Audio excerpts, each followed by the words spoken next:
questions in person for Coach? Jaylen's had his turnover issues over the last couple of weeks, especially. Do you see this maybe turning the corner a bit on what he's trying to do? Is he progressing as a playmaker? Yeah, I mean, he mentioned it, and we've been spending a ton of time, extra time, film sessions, individual film sessions. I mentioned that a few weeks ago. It really started when we couldn't get the practice time, get on the court. So guys were getting their individual work in, but we started really digging into that aspect of individual one-on-one sessions, more so than team sessions. And I think he's been great as far as wanting to learn, grow, and really get better in that area. And so he took it to heart.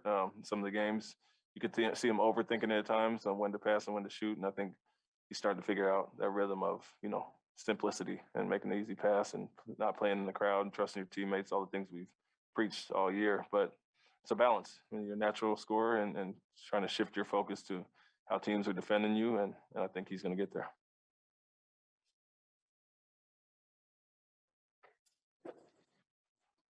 So about halfway through the fourth quarter, you called Al over to check in, and then Grant hit that three off the pin down, and you sent him back. I guess, what was it? Just that shot made you confident in that lineup? But then I guess, how did it look having a different closing lineup out there? Having a different closing lineup. Yeah, it was simply that the group was playing well. It was still halfway through the quarter at that time. We wanted to, try to put it away in the next 2 or 3 minutes and hopefully get some guys back in. He hit that and extended it back to around 20. So we left him in there. But, closing lineup, like we defended, every group defended well tonight, played well tonight. The assist numbers 26 on 36, made baskets, 33 points second half, at 16, 18, 15 those last 3 quarters. So everybody was rolling well, and that's why we extended certain guys' minutes in the third quarter, played Marcus the whole quarter due to how well that group was playing, and Grant was part of that. And there was not any snowballing tonight after the last game. How happy were you to see the team respond to like those little 6-0 runs and put those out over? Yeah, it was good. I mean, we've been there. We know that. I don't have to say anything. We talked about at halftime, it should have been a 40-point half. Gave up that last rebound, and we said to set the tone in the third quarter. I think Marcus really did that, coming out and getting those few steals, aggressive, and everybody kind of followed suit. And we said, let's finish the deal this time, not play one full half. So to give up a 33-point second half is obviously a high-level defense.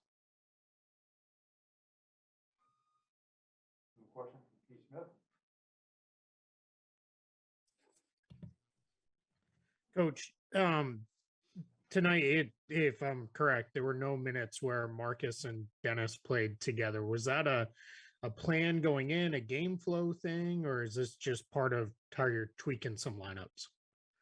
Wasn't an initial plan. We do stagger those guys, obviously, and then at times, depending on how the teams are playing, we'll play them together and what the opposition is. But as I mentioned, Marcus and the starting unit was playing so well in the third quarter, really defensively, offensively as well, the 32-18 quarter. So we let them run longer, where we may have brought Dennis in usually. So not a conscious decision. Sometimes they overlap. Like I said, based on the opponents who were playing. But tonight that was running well. We ran them a little longer and staggered those two.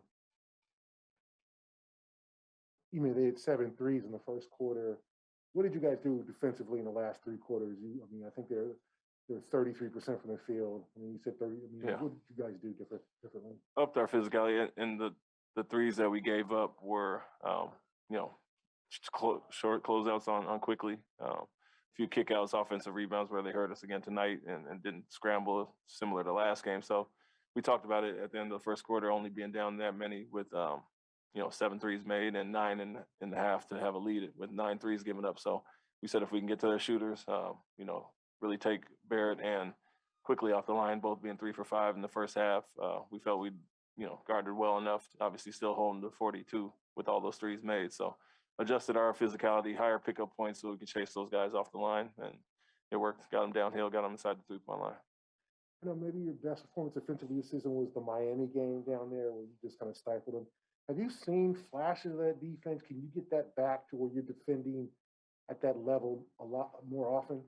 Yeah, you've seen, we've done it half by half several times this year. And tonight we put a full one together, looking at that 33-point half here or prior games where we've really defended well against San Antonio, really locked down in the second half when we gave up 61 at halftime. So we've seen flashes of it. It's just consistency and playing a full game. And we do that tonight. We know we'll be in good shape, obviously, holding somebody 75. It should be a walk-away win.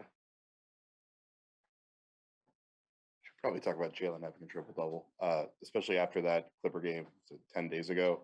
Had the 0 assists, even though did create some chances. How important was it for him tonight, not just to have a triple-double, but to have 10 dimes about like halfway through the third quarter?